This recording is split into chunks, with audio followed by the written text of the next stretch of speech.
Hey guys, Madison Alexander here. We are at RLA 2023 live right here in Las Vegas. I am joined by the one and only Andy Weins in the house from Green Up Solutions. How you doing today? Hey, we're doing great today. Thanks for having me. Good to see you, my friend. Likewise. So what's going on? Tell us a little bit about what brought you here.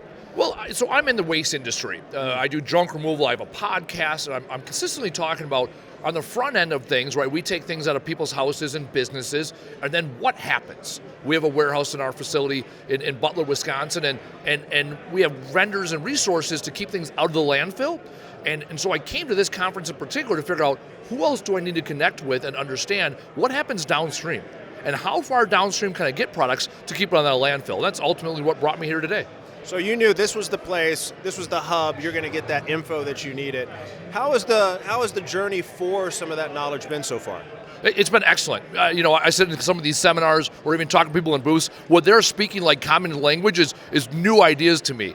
I think, well, what happens when you return a product to a store? What happens when something gets discontinued?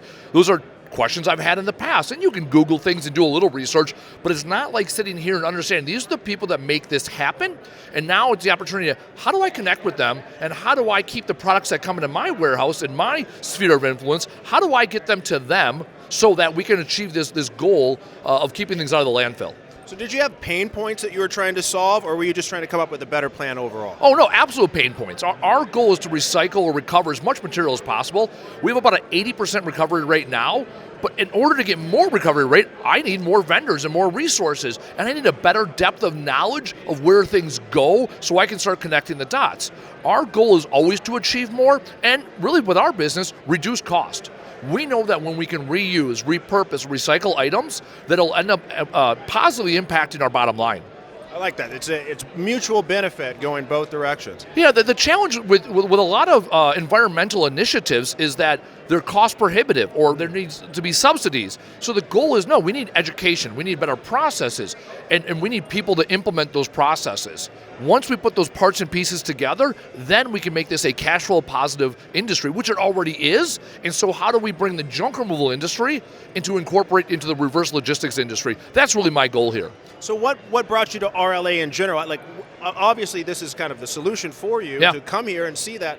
How did you hear about it? How did you know that this is where you needed to be? So last year, it's funny, right? You go to conferences to learn about other conferences, right? So I start with this waste conference and the junk removal conference, the things that I do normally and naturally, and then I think to myself, okay, what are the adjunct industries on the left and right?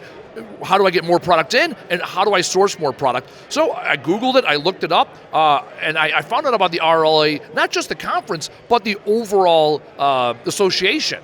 And I got talking to them. Some of the people there really took me under their wing over the last couple months, taught me a lot of stuff. And then I said, okay, I got to meet these people in person, and I got to meet the other businesses that are in this industry so we can have a greater impact on this world. How's it been going so far? Because we're kind of at the beginning of the conference now a bit. Have you already had some time to kind of rub some elbows, learn some things, share ideas? Well, here's what I love about it. I've actually met some people I met at other conferences, which naturally happens, right? Because I do a lot of e-waste and recyclables, or electronic recyclables. But the other thing that I love about this conference is people want to talk to you. There's a lot of conferences you go to as a new person, right? I stand out in a crowd, right? I got a t-shirt and a ball cap, and I walk around, right? And you get people who are like, I don't know about this guy. Here, everyone wants to communicate. Everyone wants to develop these solutions. We have an abundance mindset in this industry, not a scarcity mindset. We know there's an abundance of products that are coming off of shelves for whatever reason that need to be recovered. And so everyone wants to work together to figure out where do they fit into the system? Where do they fit in the pie? How can they educate other businesses near them, and maybe even their competitors, so we can develop the best solutions possible? It's all about best practices, best solutions. Tell me really quickly, just going to go on a quick diversion, you're podcasting guy, right? What's that all about? So it's called the Trash Talk Business Podcast. Okay. Our primary listeners are individuals, owner-operators that are in the junk removal space and other blue-collar, in-home services. And the opportunity I have is I can come here, take 3 days of knowledge, and then break it down into an hour and a half long podcast and educate the junk removal industry how we can be more professional. That's my goal. The adage that junk removal individuals are driving around with their truck and trailer and throwing things off of the landfill, that's a industry standard, unfortunately, in our industry. So how do we educate people so they are more likely to recycle, recover, repurpose all the interaction and all the products they interact with? How do you now that I'm hearing your ideas? Yep. How do you connect some of those? How do you connect some of those people that you have? Some of these people that can, give refurbish services, removal services. How do you get them from having those services and that ability to actually being plugged into this circular economy, to actually being part of the reverse logistics? Education. How do you get them in there? Education, education, education. Most junk removal companies, when I tell them I can positively impact your bottom line by reducing your landfill costs, they're listening. There you go. So I get, on a weekly basis, I get listeners from out the country. I had a guy last week, North Carolina. He said, hey, where can I take tube TVs and mattresses in Charlotte? Well, when you Google that, the answer isn't always right there, right? The old adage of going to the yellow pages or going to Google isn't there. You got to come here to learn who best serves them. I met a gentleman just right before this interview from Virginia that does e-waste. Well, from North Carolina to Virginia isn't a far stretch. I'm in Milwaukee, right? So everyone I know is in the Midwest, so now I have an opportunity to connect the people I meet here with the people I already know in the field that want to do the right thing, but haven't put the effort, the time, or the resources into developing the solutions. My opportunity is to make the connection. The solutions are here. Now let's connect people that want to do the right thing with people that are doing the right thing. And what's great about that is what you're saying and what you're doing, that is what circular economy is. Like, it's literally connected. Everything is in a line. It's all connecting and coming back around through those people. And those are all like conduits of that happening. Absolutely. And you're plugging them into where they need to be. 100%, right? It's not about what we can get out of this world. It's what we can give. If I can receive information here and give it to the masses, most people are going to do the right thing and ultimately fulfill or follow the process that's already laid out for them.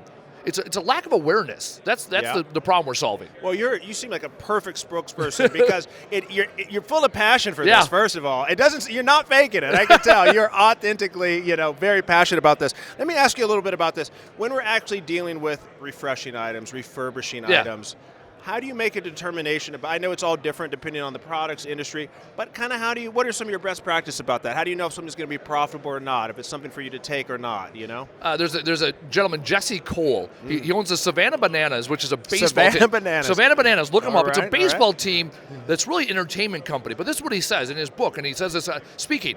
Experiment, experiment, experiment. And that's the key. You have to take in so much product and experiment. Where does this go? How do I get it there? What is the cost to do this, right? And then it's real simple. The things that work, we continue doing. The things that don't work, we stop doing.